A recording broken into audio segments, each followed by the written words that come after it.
Hello കൂട്ടുകാരെ, നമുക്കൊന്ന് പെട്ടെന്നൊരു പാലപ്പം തയ്യാറാക്കിയെടുക്കാം. അതിനായി മിക്സഡ് ജാറിലേക്ക് 1 കപ്പ് റവ, 1/2 കപ്പ് തേങ്ങ ചിരകിയത്, 1 സ്പൂൺ ഈസ്റ്റ്, 2 ടേബിൾ സ്പൂൺ പഞ്ചസാര നമുക്ക് മധുരത്തിന് ആവശ്യത്തിന് എടുക്കാം കേട്ടോ.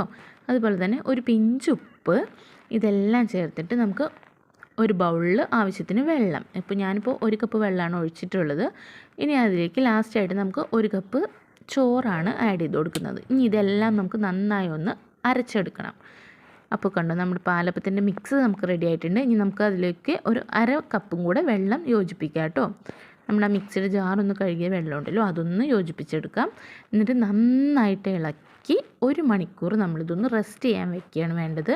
നമുക്ക് രാവിലെ ബ്രേക്ക്ഫാസ്റ്റിന് എന്തുണ്ടാക്കുമെന്ന് ആലോചിച്ച് നിൽക്കുന്ന സമയത്ത് എളുപ്പം തയ്യാറാക്കാൻ പറ്റുന്ന ഒന്നാണ് കേട്ടോ. നമ്മളിത് അടച്ച് 1 മണിക്കൂർ റെസ്റ്റ് ചെയ്യാനായിട്ട് മാറ്റി വയ്ക്കാം കേട്ടോ.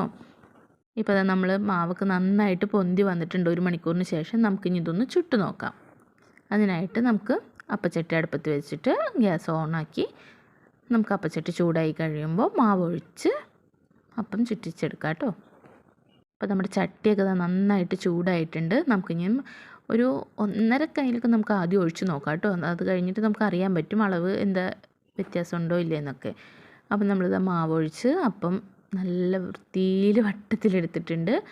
ഇനി നമുക്കൊന്ന് അടച്ച് വയ്ക്കാം. അപ്പോൾ അതാ കണ്ടോ, നമ്മുടെ അപ്പമൊക്കെ നല്ല വെന്ത് സൈഡൊക്കെ മുരിഞ്ഞ് നല്ല അടിപൊളിയായിട്ട് നമുക്ക് കിട്ടിയിട്ടുണ്ട് കേട്ടോ.